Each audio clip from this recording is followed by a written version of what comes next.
Mari dengarkan firman Tuhan yang menuntun kita untuk pulang ke rumah, yang ditulis oleh Ellen G. White. Melalui renungan pagi ini, kita akan belajar untuk berani menghadapi masa depan, karena kita tidak lupa pimpinan Tuhan di masa yang lalu. Bersama Pendeta Andre Daimbani, selamat mendengarkan. Shalom, selamat pagi saudaraku. Renungan pagi kita hari ini 3 April berjudul Kemenangan dalam Tuhan saja. Ayat intinya diambil dari 1 Yohanes 5 ayat 4. Demikian firman Tuhan. Dan inilah kemenangan yang mengalahkan dunia, iman kita. Mari kita dengarkan penjelasannya. Kehidupan Kristen adalah suatu peperangan dan suatu gerakan. Tetapi kemenangan yang akan diperoleh tidak diraih dengan kuasa manusia. Medan pertentangan adalah lingkungan hati. Pertempuran yang kita lancarkan. Pertempuran terbesar yang pernah diadakan manusia adalah penyerahan diri kepada kehendak Allah, penyerahan hati kepada kedaulatan kasih. Tabiat lama dilahirkan dari darah dan kehendak daging, tidak dapat mewarisi kerajaan Allah. Kecenderungan-kecenderungan yang dibawa lahir, kebiasaan-kebiasaan dulu harus ditinggalkan. Orang yang bertekad untuk memasuki kerajaan rohani akan menemukan bahwa segala kuasa dan nafsu dari sifat manusia lama yang belum bertobat, yang diperkuat oleh kekuatan kerajaan kegelapan, sedang berjuang melawan dia.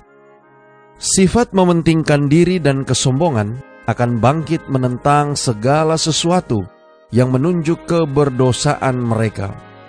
Dengan kekuatan diri sendiri, kita tidak dapat mengalahkan keinginan-keinginan dan kebiasaan-kebiasaan jahat yang berjuang untuk menguasai.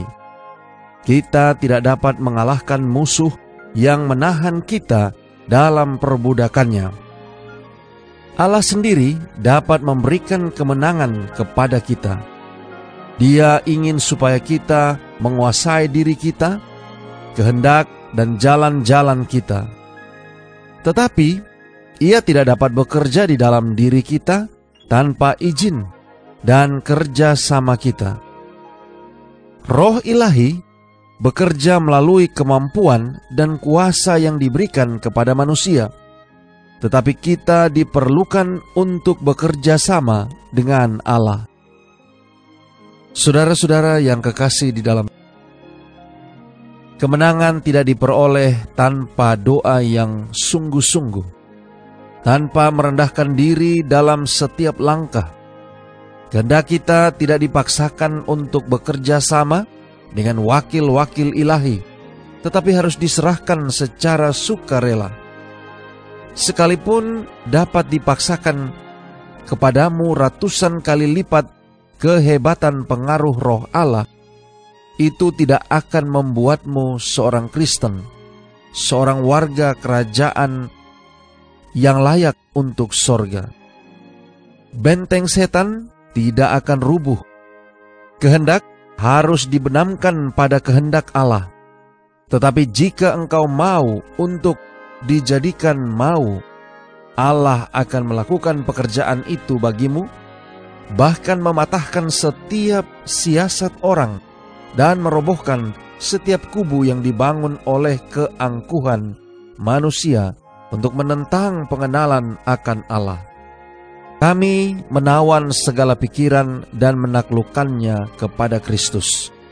Dicatat dalam 2 Korintus 10 ayat 5. Kemudian engkau mengerjakan keselamatanmu dengan takut dan gentar, karena Allah lah yang mengerjakan di dalam kamu, baik kemauan maupun pekerjaan menurut kerelaannya.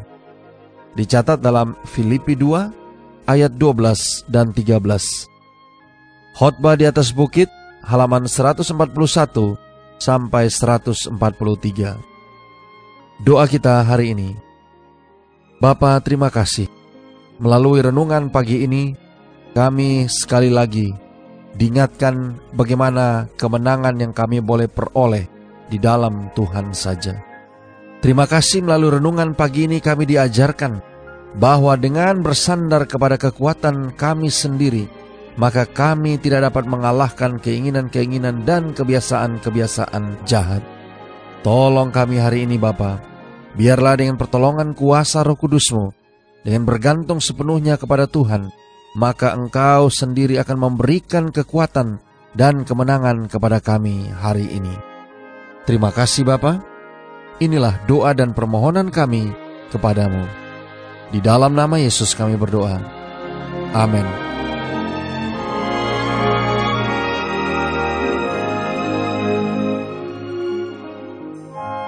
Demikianlah tadi pembahasan tentang pulang ke rumah.